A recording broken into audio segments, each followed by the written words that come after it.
Nanti koreng Manjari.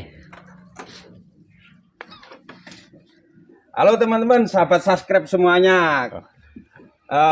Jangan lupa ini subscribe, like dan di channelnya Pak Jreng yang terbaru, Pak Jreng Official. Kali ini saya mau tanya-tanya dengan berdirinya Apis Dorsata dan nama lengkap Apis Dorsata itu apa artinya gitu Pak Jreng? Artinya yo itu tawon.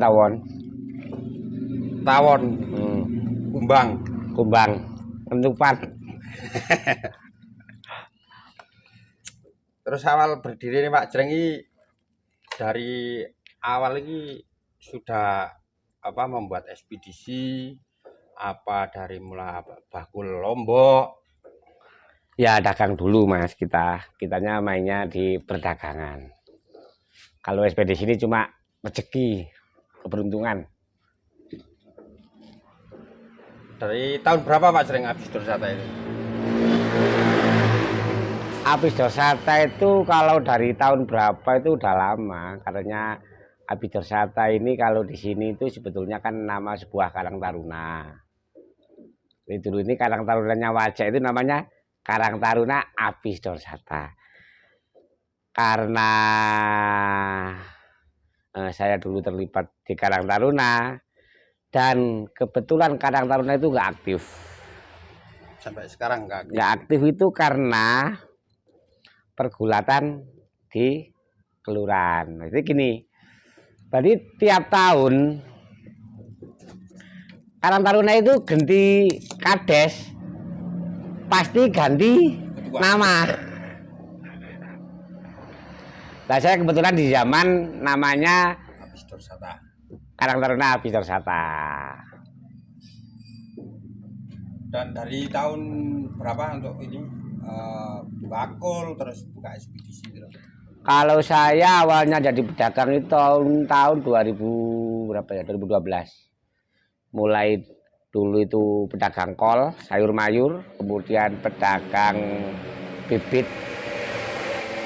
kayu, sengon laut, jabon, terus pindah ke kol lagi sama tomat, kemudian ke cabai. Langsung pasar cabai tahun 2014 ya. Kan ini banyak yang tanya, banyak review Pak Jreng itu loh, kok bisa dinamakan Pak Jreng? Nah, namanya sebenarnya kan Pak Fauji. Kalau Pak Jreng itu sebetulnya dulu itu panggilan akrabnya kita komunitas komunitas pemuda dulu itu namanya komunitasnya Jreng. Kalau truk kan apa komunitas umumnya ramenya? Ya truk. Sam.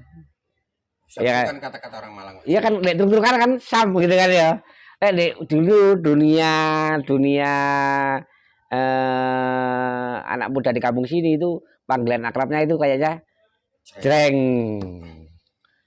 Kan banyak yang terdengar dulu itu kalau namanya Pak Jreng itu setiap beli lombok pasti bayarnya kontan. Jadi kalau orang sini kan dibayar Jreng. Mitos itu hoak itu. Mitos ya. Hoak. Terus ini ekspedisi gimana Mas Jreng?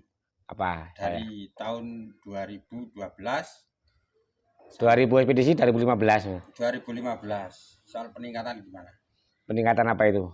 Ya peningkatan pendapatan ekspedisi. Kalau ngomongin peningkatan, kalau dari jumlah volume pemberangkatan kayaknya lebih menurun. Enggak, dari tahun 2015 sampai saat ini. Kalau saya lebih menurun. Menurut ekspedisinya? Iya, kebetulan saya pertama kali buka langsung booming. Berarti pertama kali saya buka ekspedisi langsung booming.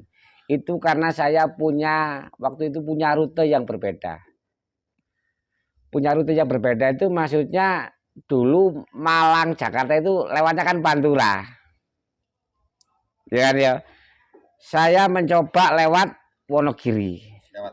Lewat selatan. Berarti kita itu dulu lewat jalur selatan loh, lewat Wonogiri sampai Solo.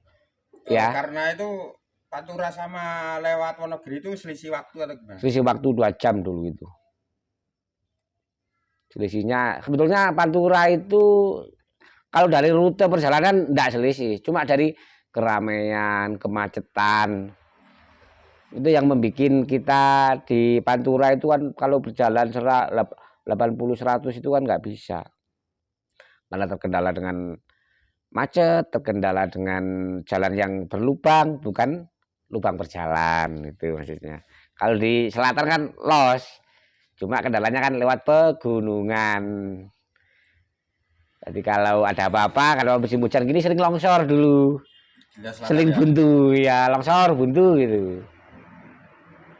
Oh itu kan banyak yang tanya sekarang ini, kalau Pak Jreng itu dulunya, sekarang ekspedisi semakin menurun, semakin apa, kok mobilnya bisa bertambah?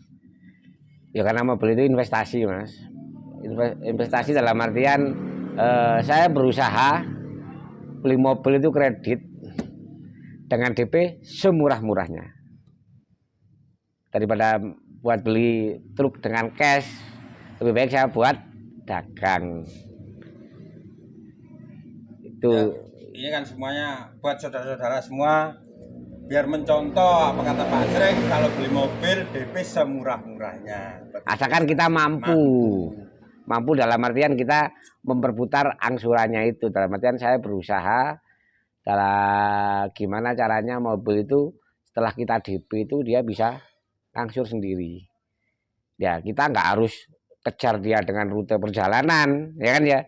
Berarti uang daripada buat cash ini tadi, misalkanlah harga mobil itu 400 juta gitu ya, kita DP aja sama truknya 50 juta. Yang 300 juta kan bisa masih dagang nanti buat buat itu kayaknya keuntungan dagang sama setorannya mobil kan buat ngangsur kan cukup daripada beli cash nanti malah nggak bisa dagang. Masih dalam 2 cara sama sambil dagang Pak Jreng. Iya. Yang kebanyakan ini orang-orang kalau cicilan tinggi takut nggak mampu, nanti angsurannya mobil ditarik dealer kan gitu. Ya. Berarti kurang spekulasi.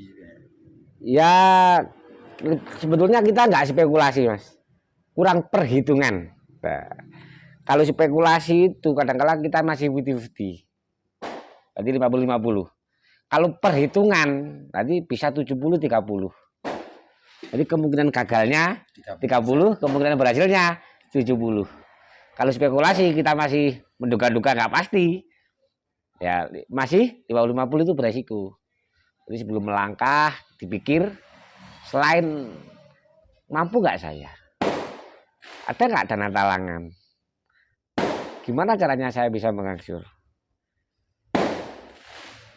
Tapi kan menurut cerita ini kan Pak Jreng ini berdikari dari nol sampai sekarang ini, ya pokoknya merambat sendirilah pokoknya, tanpa ada yang mendukung di belakang kan gitu. Mendukung ya ada dan dukungan mah dari teman-teman. Ya kan dukungannya dari teman-teman. Dari support dari segi informasi, support dari segi ilmu terkini, saya juga terus belajar. Semua dari pengalaman Pak Jreng ya. Iya sayang. Kalau kan udah saya ngeliat sendiri ekspedisi atau pengirim di Malang Selatan ini, khususnya di daerah Wajah ini, yang belum pernah longsor kan Pak Jreng. Longsor itu apa itu? Ya jatuh bangun maksudnya. Oh gitu. Ya. Maksudnya saya nggak pernah jatuh gitu. Belum pernah jatuh. Jatuh itu maksudnya jatuh apa ya?